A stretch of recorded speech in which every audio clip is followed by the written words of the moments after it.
Thank you very much, Dr. Harris. As already introduced, I'm Henry Sintim.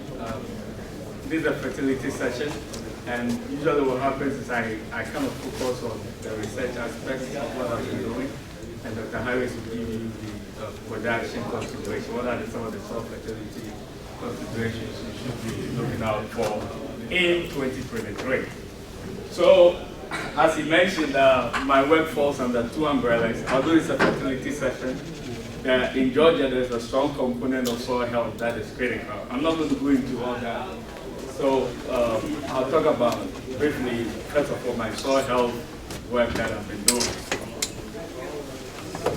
So as part of management practice, we till a lot. Tillage is important. We till for a reason.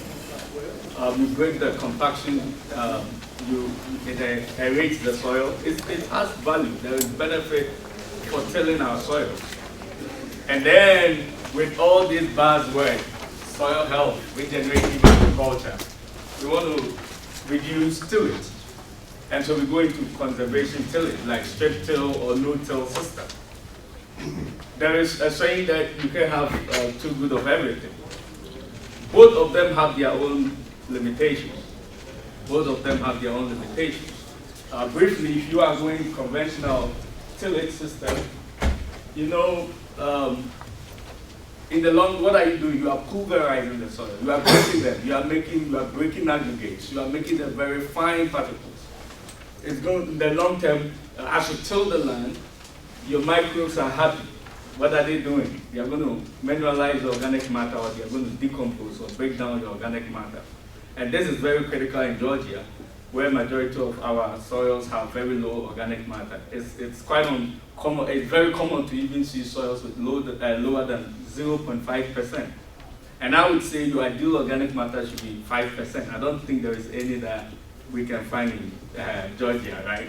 I went up to LEJ and I found one growers field that had 3% organic matter. And I was quite impressed. And that's quite a lot of money if he's going to venture into carbon marketing. But he's been doing very intensive, aggressive conservation system. But for this study, what are we looking at? Well, and then someone said about conservation tillage. Why is it bad? It's bad. Why? Because there's going to be short-term soil compaction. And why are we tilling? We are tilling to control weeds. So if you are not tilling, then you have to find a way to deal with weeds. And your options is herbicides. And now with EPA policies coming out very soon, our options, herbicide options, is going to be very narrow. So both of them have their own strengths and disadvantages. And our research was that, can we integrate other management practices like cover crop? Instead of allowing your winter weeds to grow, if you can grow cover crops, that is going to be a good way of reducing that weed pressure in the conservation system. You roll the rye, especially if it's rye, you roll it down. It will also provide you some in-season weed control. So that is what we are looking at. But can we integrate not just cover crop? Can we also integrate organic amendments? That's it. And you know, organic amendments have value, especially with rye. It's high carbon to nitrogen ratio. What's that going to do? It's going to make the microbes feed on the nitrogen or other nutrients, not just nitrogen, sometimes phosphorus, in the soil in order to break down the cover crop. So in the short term, it's going to tie up your nutrients.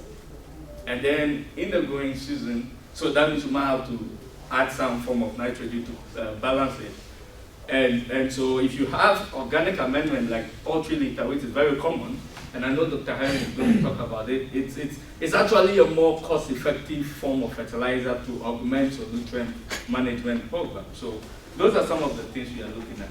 We did some quick experiments. We looked at just the conventional tillage. We looked at conservation tillage. The conservation tillage was simply strip till. And then, as I mentioned, we want to integrate that with cover crop or organic amendment under both systems to see if that will help mitigate those short-term limitations that I was talking about.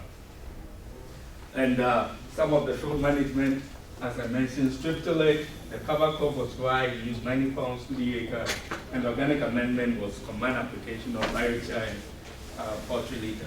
I'm not going to biochar too much, but it's another thing that next time I'll read. We've now got a lot of good data, so very soon you start seeing me talk about it more as far as its contribution to improving organic matter and soil structure in Georgia. So, with compaction, what are we seeing here? As we are expecting, let's follow this. This is kind of a cotton project. Every year we wanted to have cotton, so it's under rotation system. So in every year we have two different systems. We have cotton here, peanut here.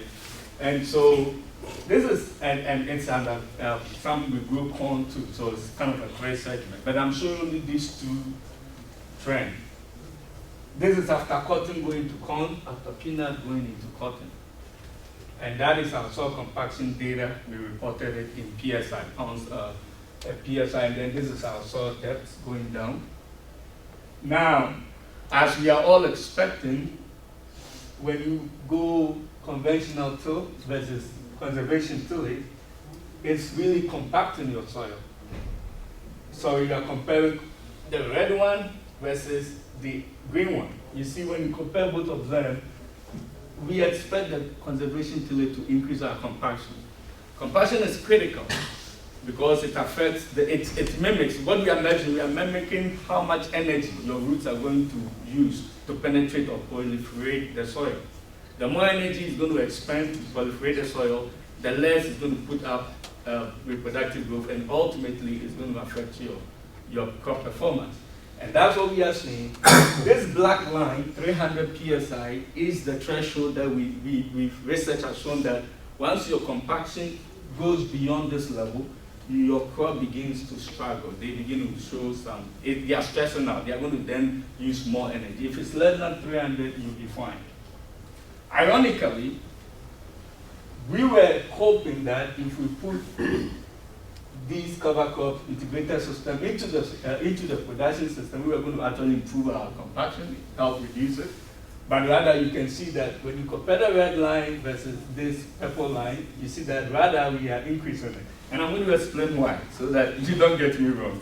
And then we have the green one, which is our strip tillage, also, and you can see that we are increasing it. And the trend consistent for when we were after cotton going to peanut, so going to corn and then after peanut. The reason why I'm doing the after peanut is why?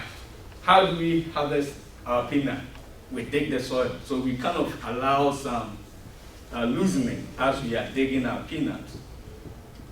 One of the days I thought, well, we are disturbing the soil, but it turns out that it does, to some degree. You see, it is helping improve, it's reducing the compaction level, right? You can tell the difference between the two. So, one take-home message I want you to get here is, don't say adding cover crop versus organic amendment is going to make your soil compaction worse. There is a reason why. The data is showing it, and this is the reason. What happened was that we did a measurement in the spring before we terminated the cover crop. And that is usually that's your ideal time to measure soil health. If I measure soil health in the fall, what am I doing? I just harvested my field, I just passed it with tractor. It doesn't reflect the natural, inherent state of your soil. So usually after this winter is beating it, it's settling, the soil comes to its natural state. So before any disturbance, before you do any disturbance to the soil, if you are not going to be able to do twice a year, when I was doing my PhD in Washington, we did soil health assessment twice a year. And all through, I did it for 4 good years. And all the data showed that if you do spring assessment, it's the most conservative and most representative. So, and obviously it makes sense logically. Now, the cover crop, this white crop, and as you already saw in that photo, you can see how it's kind of picked up, right? Very a lot. As we were penetrating, we are using the penetrometer to pierce through the soil. The roots were there, the matrix, that roots have formed the strong matrix. And that is what is preventing us from, it's causing that compaction. It's increased because of that root matrix. But you're going to terminate that cover crop, right? And you're going to roll it. Those root dynamics it's not going to be immediate. Because consistently, through all the crops we have, the early season, you see that under the cover crop treatments. And I know it's cover crop because this study is ongoing in Midville too, where there are some plots I have only cover crop, and then there is another one of cover crop with the organic amendment. So I know it was due to the cover crop. And after question. So this is after a crop, in your strip till graphs, lines, this is after a crop was grown strip till. Where did you actually take the measurements? Did you take it in where the strip till went, or in the row middles? So, or all over? Well, we were very consistent. Some of the plots, like this is a Tifton plot, so we have 2 row plots. So we know we were in the distance. We kind of in the 6 inches away from the plant row. From the drill. Yeah. From the drill, and then we were where the tie tracks are not. Because one way you can interpret that data is that, yeah, that proves that we do get compaction in the middle of the rows of strip till, and that's why we subsoil. Right. To break that up, and if you had taken the samples in the subsoil, it should have been less, I assume. Right, it will definitely. That's why. So as I said, this is before any tillage operation, before we were planting. So obviously, if you are doing conservation tillage, you are going to till, and you lose the soil a little bit more. So that's thank you for that. So we are going to lose the soil. But if you have the no-till system, then you might be, this is real, right? You are not going to be tilling if it's a no-till system. So, when I came here, I remember Dr. Harris used to say, our sandy soils pack, and I was a little bit confused because I thought, they are better, but our soils pack. So anyway, What about soil moisture? Because when we look at the cover crop, it can be pulling up a lot of our soil moisture, and then if we naturally have drier soils versus something that we have our, a charged profile, how does that enter into the compaction discussion? So, soil compaction measurement is definitely is directly proportional to your soil moisture content. I repeat, soil compaction is directly proportional to your soil moisture content. If the soil is dry, the compaction values will be way high. If it's wet, your compaction is going to be lower. And so the ideal, if you want, and there are cheap penetrometer, like less than $300 you can buy. I've seen some $180 that you can also use. It might not give you with every depth, but at least as you are penetrating, you will see it. And we always recommend that you take compaction data at throat capacity. And if you don't know what it is, it's after any heavy rain, let the soil undergo what we call free drainage. The following day, your soil is close to soil capacity. That's a good time to do your soil compaction. All right? And so, as I mentioned, this is impact on organic matter infiltration. So this is what I wanted you to know. Let's look at infiltration first. You can see throughout that integrating the cover crop and organic matter, we increase our infiltration when compared to the non-integrated system. So really our soils were, as I mentioned, our soils were more porous. So the penetration data you saw, which shows it's more compacted, is just due to the metrics of the cover crop. So this is really showing. But infiltration, what is infiltration? How fast does water go through the soil? And that is important because it affects erosion. If your soil's infiltration rate is very low, then the moment it rains, within like less than 30 minutes, like 10 minutes, you are saturated. And all the rains that's coming again is going to pond on the soil and it's going to just wash off. And as the water is moving, it's going with soil. And so you want to have high infiltration so that it can seep through the soil. And that's what we are seeing, that adding cover crop and organic amendment tend to improve that soil structure. Time is going, so this is lentil. I won't say I'm disappointed, I'm a little bit impressed. Why? Because if I do soil health study, I don't see differences. Then I know something good is happening, I can make a story. We are dipping though. We are dipping. When you compare these two, we are dipping a little bit, but it's not significant. We need to do more economic analysis. I did some this time, it's not really worth it. Why? Because the good thing is, as you are going conservation tillage system, so this is what I say. It looks like management practices that reduces your cost is the ideal way. When I say reduces cost, don't look at this one as too expensive. Cover crop is expensive, but when you're adding organic poultry litter, it's cheaper form of fertilizer, and I think Dr. Harris is going to touch base on that. All right, so adaptive nutrient management. Currently with corn, cotton, we are doing cotton training, we fertilize by yield goal. The problem I started when I did my study is that our weather has not been very stable.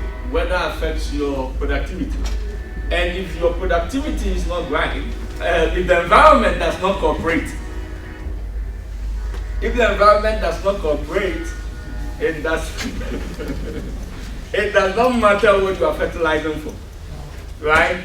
If the environment does not cooperate, you get very, very severe weather. It does not matter what you fertilize for because the potential is all reduced. And so that kind of led me to be thinking into adaptive nutrient management, where you don't just, because if you start fertilizing for 3 bales, you put all your 3 P and K out, nitrogen will side rest, but what if it doesn't allow for it? Phosphorus should be okay. Our phosphorus will stay in the soil, but not quite on the potassium over 2 years. That might be a tricky one. So these are some of the things that I do. I looked at, and we use nutrient sufficiency ranges. Every crop has the ideal nutrient level that it should be in, and that's why our work is very tricky, because you cannot just put out all the nutrients. You'll be in the toxic range. If you put too little, you'll be deficient. And even with deficiency, you can see that this is what we call visible deficiency symptoms.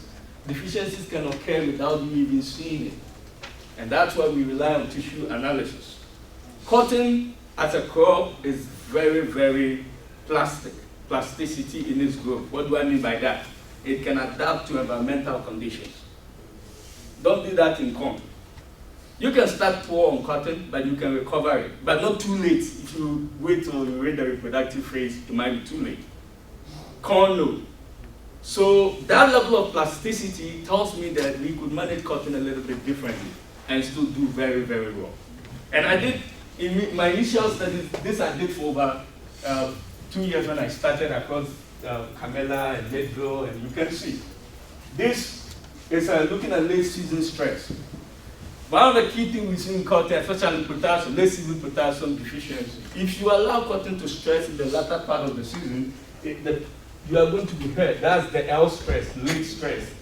And this is our standard fertility for making 1,500 pounds per acre length. And now, this blue line, which I call E stress, that's where it got tricky. We put out no fertilizer, zero, no fertilizer at all, no fertilizer from planting until the square stage. And when we got to the square stage, we put out fertilizer, and it got the same fertilizer as this R stress. And you can tell. You can tell, right? I'm not saying do it, because I wouldn't do it. But at least I learned from it that there is a possibility to adaptively manage the fertility. Did you say use the same rate when you go late, or did you? Late? No, late. We just wanted to see how it's No, with your early stress, and then you came in and fertilized late. At stress stage. Did you use the same rate as you did for the standard? Yes, I know as the reduced stress. So I'm comparing just the reduced stress. I did that paper we published in that. I mean, if you're going to not put it out at planting, did you have to put more on at first square, or did you put? Oh yes, we split applied the full rate, 50 at square stage, and another 50 at the between second week of bloom. So it got, that's what I'm saying, we split applied 50% of the rate at square stage and 50% at the second week of bloom. This is not something I would ideally do, but this is research. I'm asking myself those questions because I said cotton is very plastic. It can kind of adapt its growth to based on environmental conditions. Now let's look at what, because of that, we did this for 2 good years. I learned a lot. I have not shared all the data. We have 6 sites here. 6 sites here. I've looked at all the data. I have better understanding of how cotton is going. Because I came here with only cocoa. You know, we eat chocolate. That's how I grew up on the cocoa farm, Tilgoma cacao. So And then I did my PhD looking at wheat, and then I did pumpkin. So corn, cotton was pretty strange to me. And I used these first 2 years had to learn. And after knowing what I'm doing, I had to think outside the box. So we did a fertility study, and this is just asking myself that question, because I saw the growth and plasticity. I was intending this to be a standard adaptive nutrient management, but Midville is too far. So we weren't able to really follow that judiciously. And so we just went ahead with standard fertility recommendation for 750, 1,005, and 2,250. And then we were looking at, and like I said, in the studies we've done, we've been looking at over-fertilizing. And you realize that the plant undergo what we call rank growth. And you also understand growth regulator. So based on that rank growth, I wanted to see if I'm pushing my yield goal. Do I need to increase my pits? Do I also, and then in mid-row, there is hill drop singles. Why do we do that? If you have a very heavier soils, cotton is not able to push through the soil. So we use that 3 seeds per hill to increase its trusting power to improve emergence. And so that was what we were looking at. What did we find? That year, interesting. There are some, you can pick some trend, but statistically not different. But for me, I'm cautious on statistics because of the variation we have. But you can see the trend that cotton is, I mean, if I put economics to this, it's like you can even stay here. But what I am learning more, and we didn't really change on our gene tenor. And one thing I need you to pick a note is that as you see how this is doing, we looked at the growth at the early season and realized it did not really quite hit it. And so, and that we knew based on the previous study. I'm ending with this last study. The same study we did in Midville, we did that in Tifton, but now we are using adaptive nutrient management. And what I mean by low baseline, we are starting with 1.5. 750, 1.5 bill, 750. And then here too, we are starting at 4.5, which is 2250. That is what we are intending to do, and then we are comparing with the standard fertility for the 1,500. Again, seeding rates. This time it was a seeding rate, not just hill drop versus singles. And then the same thing on growth regulator. As I mentioned, as we try to push the yield goal by increasing our fertility, we get rank growth. So maybe we should cut down on the population so that we get more airflow. Because as you get more airflow, it will help reduce that rank growth and also retain your bulls. So bull rot, I know, has been a major issue, especially in wet years. So that was the intention, to reduce the population, see if we can get better airflow. And then use the prey to reduce the vegetative growth. And that was the variety that we planted. Now, this is where it got tricky. I looked at the results, my time is up. I looked at the results and I was shocked. You can see the yield, right? I'm fertilizing for 750. That was my baseline. That's what I mean by a baseline. At the base fertility. But at the end of the day, I put just 70 when compared to 90 here. And you can see that something is happening. My yields are all well above 4 bills. Even when fertilizing for 750. What I did different in this site was that, since it's adaptive nutrient management, I really wanted to get a good platform for my crop. So we applied organic amendments, inoculants, with microbial inoculants to the soil with sugar. And so was this a good year in testing? Because we've seen a Midville, I'm expecting this. That's the yields I'm expecting. But is it a good year in testing? Well, let's see. This is the same field setup. This is this study that I'm talking about, where it's got microbial inoculant. Here was a different study, an amendment study. I did not put out the inoculants. And you can see the difference. That is what I'm expecting to fertilize for 1,005. But you can see that the average of where I put the inoculant, fertility, everything the same, irrigation the same, variety the same, everything the same. The only difference is microbial inoculant. We've not looked at it well in cotton, it's been in corn. But I was using this just as a standard fertility, no research on this. But with these differences, I could pick up that, well, this is happening, it's real. So I'm going to move forward in this area of research. I have most of what we are doing is on my website. If you have questions, we are putting most of the results presentations and everything on the website. Just Sintim at UGA.edu. You will see more of everything we are doing, and I would gladly take questions. Any questions for Henry while I get my slide going? Couple things. You know, we don't have an ag engineer department per se anymore. We got our precision guys that are with us in crop and soils, but there hadn't been a lot of tillage work done recently. I did some when I first got here 28 years ago, including strip till. So I'm glad to see some soil data or soil tillage stuff going on, and that kind of thing. That organic matter, how deep was that? The guy that had 3% LOJ, how deep was that sample? 6 inches. So you got to be a little careful when people start throwing organic matter levels around too, because sometimes they'll just do the top inch or two. So, but if he increased it to 3% in the top 6, he's doing something. Yeah. I have a question. So what, Henry talked about inoculants. Yeah. When and how and what? Yeah, well, I was hoping he didn't show that slide, actually.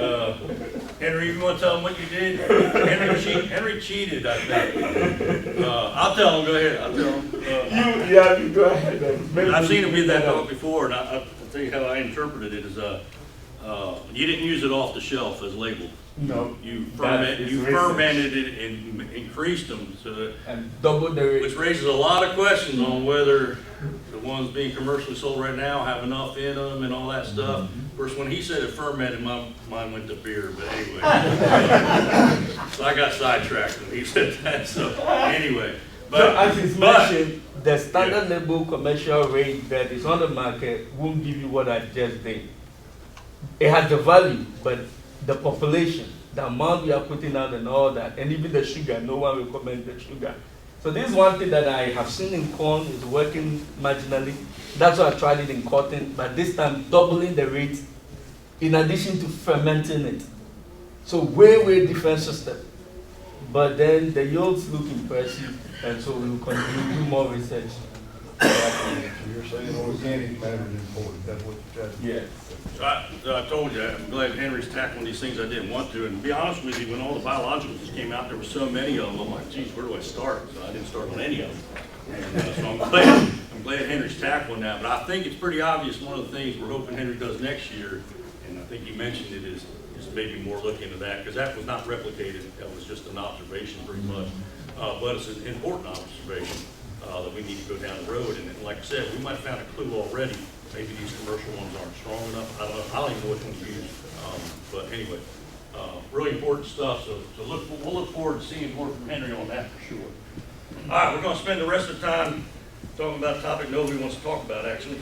And that's how we're going to survive another year of high fertilizer price. Like I said, I've been here 28 years. Fertilizer prices went, at the time, record high in 2008. But what happened in 2009? They came back down. Well, what's the difference this year? They went up record high, even higher in 2008 last year, and they are not coming down that much. Now, the good news is, and if you see Amanda Smith's talk, she'll go into a lot more detail, and I don't have as much time today, but the good news is on fertilizer prices, of course, I showed this. I dug this out from 2008, and I don't know how you make it rougher than that, but they're even rougher now, right? That's a low rate. And I'll tell you another funny story. Is my boss in the room, but we got this thing where we got to put this UGA Extension brand on every slide, but I decided I probably didn't need to put it on that slide. Just a little trick. Oh, I am being reported, ain't I? Okay, anyway. But I can sum up all this pricing stuff because I've been in plant food meeting this year and seen Amanda's talking and everything. I say it's good news, bad news, good news. The good news is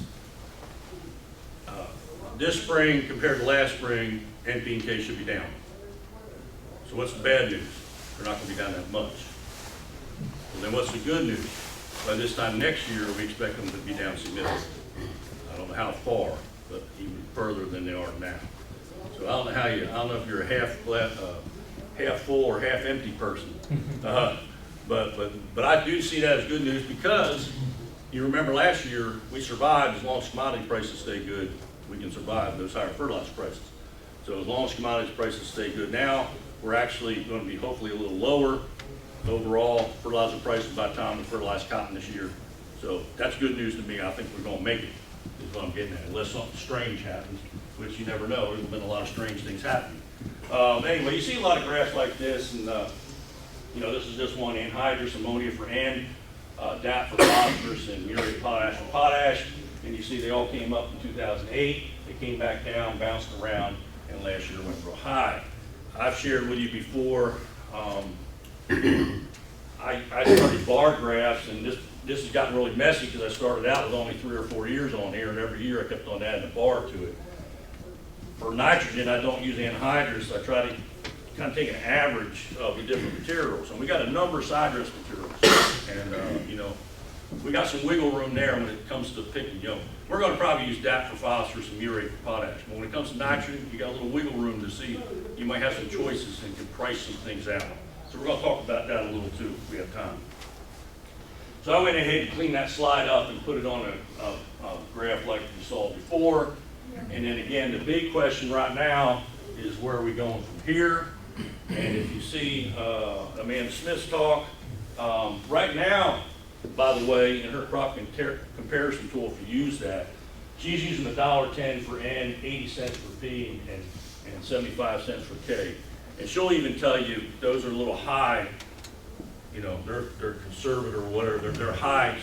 We're hoping you're going to be able to beat that. Is what I'm getting at. And I'm hoping you're going to be down around urea right now. I think you might even be able to get for about 87 cents per pound of N right now. That kind of thing. P and K, hopefully they're going to be no more than 75 cents. So this is all going to be very important. We'll get there. But again, I think the good news is we're finally heading in the right direction for the prices. They call them this, the prices are softening. I don't understand that. It goes back to that toilet paper slide, I guess. Anyway, I had to give a talk in Savannah on dealing with fertilizer prices and vegetable production. So what do you think I did? I Googled how to deal with high fertilizer prices. I'm just like anybody else, right? Google that. So there's a term for that. What are you going to find if you Google how to deal with high fertilizer prices? I didn't see a lot on vegetable production per se, but you're going to find some bulletins, mostly out of the Midwest, and guess what? They all start out by saying soil test and maintain your soil pH. Like I said yesterday, no shit. Right? Sorry, I'm recorded. I'll have to bleep that out later. They say they got used to bleeping me out in Athens. I don't know who that is. I have to do that. Sorry. Anyway, but it's stuff we should be doing anyway. I told you last year. I'll tell you again. I don't have any silver bullets here, but there are a lot of little things that can add up. I think to get it by. And obviously, soil testing and pH are super critical. If you heard Simmer Burke this morning or this afternoon, you're going to hear him talk about grid sampling, variable rate. I think it's a great thing. I think we can save some money there. So that's something we can do in the soil testing area to save us. But if you keep going down the list, and some of these I've added and some were in those bulletins, but fertilizing by yield goal, Henry mentioned yield goals. We'll talk about that a little if we have time. Some of these bulletins flat out said reduce your fertilizer rates by 10%. And I don't agree with that. And the reason is because it depends. There was a famous agronomist one time. He said, people like me should answer every question from you by going, it depends. And it really does in this case, because if you're already high, yeah, you might have room to cut a little bit. But what if you were right where you needed to be to begin with? Or what if you were even low to begin with? You're going to hurt your yield. And again, if you look at Amanda's budgets, the input side's long, but where's the revenue side? It's only two things: Yield times price of that crop. That's all it is, right? Maybe some quality in there. So we gotta make good yields. Banding, I know I've talked to you about banding before for efficiency. You know, starter fertilizer is a good band. We get some efficiencies on P with starters. Dribbling nitrogen's fine. If you want to cut it in, might be even a little better. But the one that gets me is this thing about banding your P and K next to the row at planting on cotton and corn, and then you can use less. I don't agree with that. We've done the studies. Actually, Simmer's done it on corn. I've done it on cotton. As long as you have a medium testing P and K still, you buy one of them machines that puts it right by the row, and then they tell you to cut you by 25%. Again, you might get away with it, but you might hurt yourself too. It all depends on the rate. It has nothing to do with the placement. Anyway, you've heard me tell that story before, how you figure that out. I'm not going to go into it today. Give credits to manure and legume cover crops. Henry talked about both those. He talked about chicken litter. He talked about legume cover crops. These are things we've got a pretty good handle on chicken litter, I think. How much nitrogen do you get from a legume cover crop? You grow a good clover, good vetch, maybe 50 pounds. County agent, I don't know if he's in here, from Terrell County, has one saying he's getting 80 pounds, and I don't doubt that, he probably is. But I'm not sure everybody can get 50 pounds out. A lot of it depends on how early you plant that cover crop, what you do with it, there's a lot of factors involved.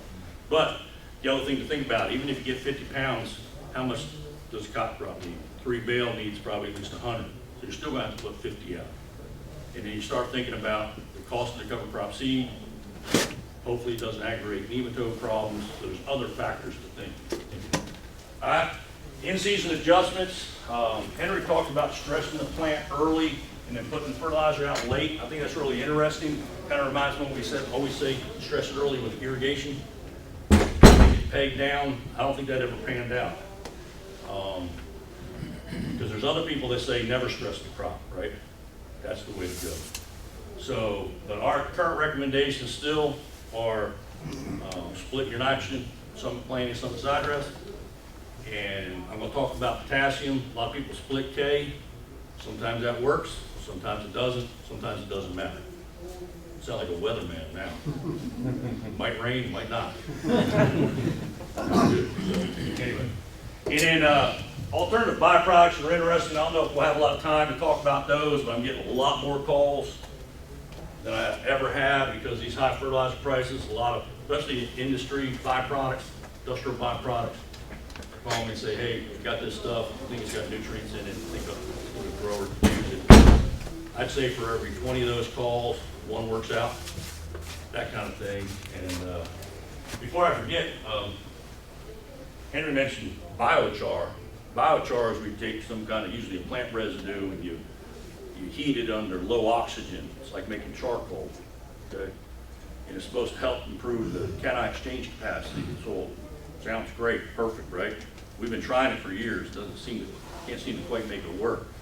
But one that Henry and I were involved in, and something you got to think about with these alternative byproducts, is they got one they were burning tires, and they said they were making char. So I called it tire char, right? Instead of biochar. And I had known from a previous, and this is where the old guy should get some credit for having some experience. I had a long time ago a case where they were burning tires, and I knew they had a lot of zinc in it. And the initial things they sent Henry and I looked fine in zinc, so we go ahead. And then they go in with their final report, and the good news is this stuff is regulated by the Department of Ag, if you didn't know. There's a fertilizer law, a lime law, and a soil amendment law. And a lot of these things fall into soil amendment law. So we were in contact with the Department of Ag. They sent us the final report, and we looked at it and we go, oh geez, they were off. The limit for zinc is, I think, 1,200 parts per million, and they had about 40,000. So we pointed that out to them, and the next email we noticed the Department of Ag was, we're withdrawing our application for tire charter. So the system works if you let it. But anyway, there's some success stories too. If I have time, we'll talk about those. And another thing on the biochar products, with some of the research I've done in Brooks, the application of those products can be, you see a lot of great variability across the fields, that when you get in a commercial setting and we're trying to apply it, it's hard to get I need the application. Overall, these byproducts, a lot of them are bulky, they're lower in analysis, but if you're close to them and have a way to put them out, have the time, they might work for you, but they're not going to work for everybody. Another one, there's apparently a pet food, Purina pet food, it's got a wastewaters, and I looked at the analysis, I'm like, man, there's hardly anything in it.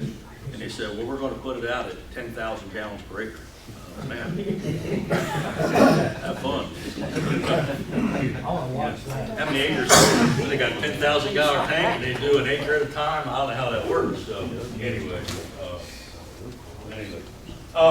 but you know, you look at this list. I told them in extension meeting the other day. I said, stick with the plan. That's the other thing. And then what is the plan? And I've shared this with you before. I'm not going to go over it again. But I made these fertilization strategies when I got here 28 years ago. You know, I think we know what to do. You know, soil testing, liming, applying your P&K, planting, splitting your nitrogen, make sure you put sulfur out, a little bit of boron, be adaptive, doing some tissue and doing some foliar if you need it. So, I mean, there's, again, this isn't, I tell my students, this isn't rocket science, it's soil science, okay? Or it's not rocket surgery. That's a cross between rocket science and brain surgery. If we had time, we'd go talk a little about the 4 R's, because that is really important. We have a tendency, I think, to focus on rate. Just tell me how much I need to put out. But, you know, source does matter. We talked about these byproducts. We talked about different nitrogen sources. And then timing's important. Like Henry was talking about stressing it and split application recommendations. And then placement. We talked about banding. And in fact, you can go through that list. I'm not going to go through it, but you can go through that list we just talked about and figure out if we're talking about rate source or grid sampling, variable rates, and the rest of the ones is really rate and placement. We're trying to figure out exactly how much to put in which spots to make you the most yield. All right, so that's important. Talking about with crop, I did a vegetable meeting that's kind of interesting. We looked at nitro. I'm not going to do that. We have a good response for corn. There's that's corn again. There's the yield goal. And Henry, if you look at Henry data, I think you're a little surprised. We don't get a lot of response on cotton like we do corn. But you got, if you look at a lot of years, you know, when we're fertilizing with NPK from 1.5 bales up to 4 bale, you know, we're going from 800 pound on average up to 12. I mean, it's not the greatest curve, but it's in the right direction. And we don't have a lot of time to go through the details. I'm pretty sure I showed you this last year. The good news is that even up around 3.5 bale, even if you don't make 3 to 3.5 bale, you're making enough cotton to cover the cost of your fertilizer. I think that's really important to point out. And of course, when I finished this study in 2018, we were talking about 70-cent cotton and those lower fertilizer prices. What I did last year at this time, I put 85-cent cotton in them higher fertilizer prices. And if you remember, we still were getting a return on our dollar, even up to 3.5 bale. We actually went negative when we went to 4 bale. What would these numbers look like now? I mean, yeah, what would they look like with $1.30, which I think cotton got up to? Now we're back down, unfortunately, back down to 85. But if you put 85 in here, and now I just told you, I think our fertilizer prices are actually going to be a little lower, we should be good again. So I'm encouraged. I think we stuck to the plan last year, and I think we stick to the plan again this year. Fertility-wise, we're going to be all right. Okay? Everybody agree with that? Hopefully. All right. Maybe I just need to stop there on a good note then. I feel like a grim reaper at some of these meetings, you know. When fertilizer prices are high, it's good because you guys pay attention to me, but it's bad because you don't like what I say. So I don't think anyway. Real quickly, nitrogen sources. This reminds me of Camp Hand's variety trials. You know, they're all good. There's about 200-pound difference top to bottom. So you know you can use any of these. But if you haven't seen this before, this is 4 years worth of data, basically 2 years, but in 2 locations. Stuff with ammonium nitrate trending towards the top and urea towards the bottom. And I'm not saying don't use urea, but because we use it a lot, it's one of our cheaper sources. But it does seem that cotton prefers things that are heavy in ammonium nitrate. Ammonium nitrate, calcium ammonium nitrate, and if you didn't know, 18% liquid is basically liquid ammonium nitrate. Okay. I still like 28, nothing wrong with 28. I still like urea in a lot of cases, cover a lot of ground, cheap. 9.9 times out of 10, it'll do just fine. Sometimes it's a little inconsistent. You say that's mainly involved with population? Great question. Most people, when they look at that, they say, is that pollination? But unfortunately, in these studies, I put an inhibitor on and they were irrigated. So I think it's a plant preference. What is the urea in 32 got sulfur in it as well? In this study, I did balance the sulfur. I'll show you a study. I'll end with that slide because I did want to mention sulfur. I'll show you a study where I didn't balance sulfur. Well, it's not from the study. That's what sulfur can look like. All right. And one time I didn't balance the sulfur, and it turned into a sulfur trial. And it was down at Strickland Irrigation Park. The interesting thing was, deficiency was about that bad. I said, I'm not gonna make any cotton. I still made 2 bale. But where I had put sulfur, I made 3 bale. And that was, I think, 10 years ago. Had it happen again 2 years ago, and guess what? Sulfur cost me a bale again. So I tell people 10 pounds of sulfur can be worth a bale of cotton. That's, you talk about a return on investment. Now we're talking. So don't forget sulfur. It's not one to cut out. You know, last year I think a lot of people worried where you're going to cut all your fertilizer rates and cut things out. But, you know, no reason to cut sulfur out. No reason to cut that ½ pound of boron out. We just need to stick with the plan. All right, I'm going to finish there. I think we're out of time. See if you've got any other questions. Are there any, I know your fertility, but my question to you is, from a varietal standpoint, there's hybrid vigor in a lot of these new varieties and incredible vigor to the degree that we just had a study next door we looked at where they're pulling more nutrient out of the soil on a lower rate. Yep. Is this a year to maybe look at your genetics a little closer and either stay or mitigate 10% fertilizer? Unfortunately, we don't have a lot of data on which, do varieties need different fertilizer rates and all that. One of the problems is our varieties change so often, so by the time you get that data, I've always thought about it would be great if we could tag some of these trials on the end of our variety testing trials, but it's just too difficult. So unfortunately, we don't. And you take a study like Henry and I do, it's already pretty big, and then you add another variety, you double it, you add another variety, now you triple the size of the study, it gets really hard. So what I normally did was try to pick the most common variety out there and hope. And I've done some of that with K. And I think a lot of it comes down to maturity and a lot of in our cottons. Most of them are fairly full mature anyway. So I'm not sure we haven't got that figured out for sure. I think there could be some slight differences, but we just don't know how to tell you, hey, fertilize this one more than the other.